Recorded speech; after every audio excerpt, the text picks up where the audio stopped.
আসসালামু আলাইকুম। আমন্ত্রণ জানাচ্ছি আজকের পর্বটি দেখার জন্য। আজকে ভিন্ন রকম একটা রেসিপি শেয়ার করব, যেটা বানাতে খুব বেশি উপকরণের প্রয়োজন নেই। ঘরে থাকা আটা, ময়দা, চিনি দিয়ে বানানো যাবে। বিকেলে চায়ের সাথে বা বাচ্চাদের টিফিনেও দিতে পারেন। আজকের এই নাস্তাটি বানানোর জন্য একটা বাটির মধ্যে একটা ডিম ভেঙে নিয়ে নিচ্ছি। এবারে ডিমের সাথে দিয়ে দিচ্ছি 1/4 কাপ চিনি। চিনির এই পরিমাণটা আপনারা আপনাদের পছন্দ মতো কমিয়ে বাড়িয়ে দিতে পারেন। এবার একটা কাঁটা চামচের সাহায্যে ডিমটাকে চিনির সঙ্গে খুব ভালো করে ফেটিয়ে নিতে হবে। চিনিগুলো যেন ডিমের সঙ্গে খুব ভালো করে মিশে যায়। ডিমটা আমি এখানে খুব ভালো করে ফেটিয়ে নিয়েছি, আর চিনিটাও কিন্তু গলে গিয়ে মিশে গেছে। এবার এর সাথে দিয়ে দিচ্ছি 1 কাপ ময়দা, সাথে দিয়ে দিচ্ছি সামান্য একটু লবণ, আর দিয়ে দিচ্ছি আধা চা চামচ বেকিং পাউডার। এবার এর সাথে দিয়ে দিচ্ছি 1 টেবিল চামচ ঘি। আমি এখানে ঘি দিয়েছি, আপনারা চাইলে তেল বা বাটারও দিয়ে করতে পারেন।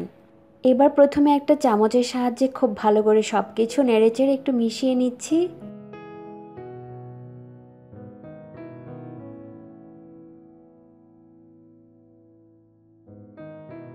যখন ময়দাটা ডিমের সঙ্গে মিশে যাবে, এবার আমি হাত দিয়ে মাখিয়ে নেব।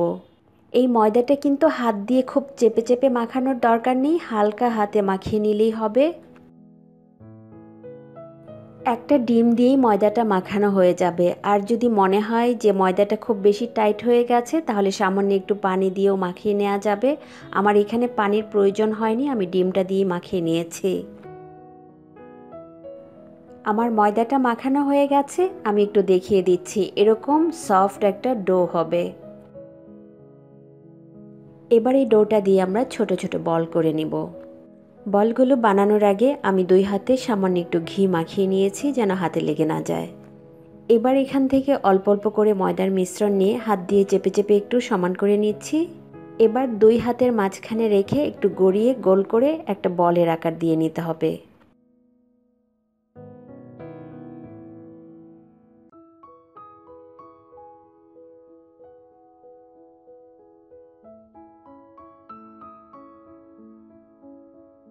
আর আমি এইভাবে করেই সবগুলো বল ছোট ছোট করে বানিয়ে নিব। আমার এখানে সবগুলো ছোট ছোট বলের শেপ দেয়া হয়ে গেছে। এখানে নিয়েছি আধা কাপ সাদা তিল। এই তিলগুলোর মধ্যে আমরা যে বলগুলো বানিয়ে রেখেছিলাম, সেই বলগুলোকে গড়িয়ে নিব। ছোট ছোট যে বলগুলো আমরা তৈরি করে রেখেছিলাম, এই বলগুলো প্রথমে আমরা পানির মধ্যে একটু ডিপ করে নিব। এখানে পানিটা কিন্তু নর্মাল পানি। একটা বল নিয়ে এভাবে পানির মধ্যে একটু ডিপ করে নিতে হবে। পানি থেকে তুলে তিলের মধ্যে রেখে দিচ্ছি। এইভাবে করে সবগুলো বল আমি পানির মধ্যে ডিপ করে নিচ্ছি। এবার বাটিটা ধরে ঝাঁকিয়ে তিলের মধ্যে খুব ভালো করে গড়িয়ে নিতে হবে।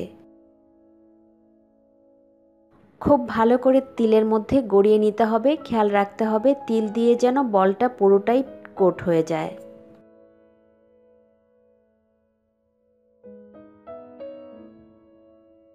সবগুলো বল আমি তিলের মধ্যে ভালো করে গড়িয়ে নিয়েছি। এবার ভাজার জন্য চুলায় একটা প্যানের মধ্যে তেল গরম করে নিয়েছি। আর তেলটা কিন্তু খুব বেশি গরম করব না, মিডিয়াম আঁচে মিডিয়াম গরম করে নিতে হবে। এবার এই গরম তেলের মধ্যে একটা একটা করে বল ছেড়ে দিচ্ছি। এগুলো দেওয়ার পর একটু সময় অপেক্ষা করছি। একটু সময় পর এগুলোকে ঘুরিয়ে ফিরিয়ে একটু নাড়িয়ে দিতে হবে।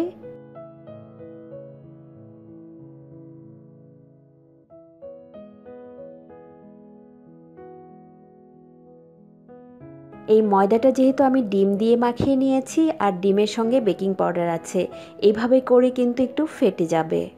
আর এইভাবে ফেটে গেলে সুন্দর একটা ডিজাইনও তৈরি হবে।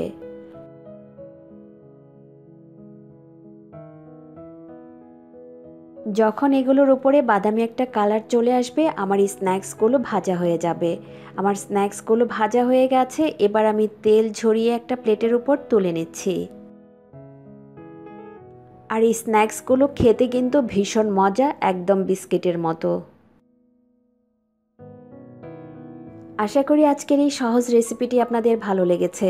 ভালো লাগলে লাইক এবং কমেন্ট করে আমাকে জানাতে পারেন। আর আমার চ্যানেলটি সাবস্ক্রাইব করে পাশে থাকা বেল আইকনটি ক্লিক করে রাখবেন, এতে করে পরবর্তী ভিডিও নোটিফিকেশন পৌঁছে যাবে আপনার কাছে। এবার বিদায় নিচ্ছি, সবাই খুব ভালো থাকবেন এবং নিরাপদে থাকবেন। আল্লাহ হাফেজ।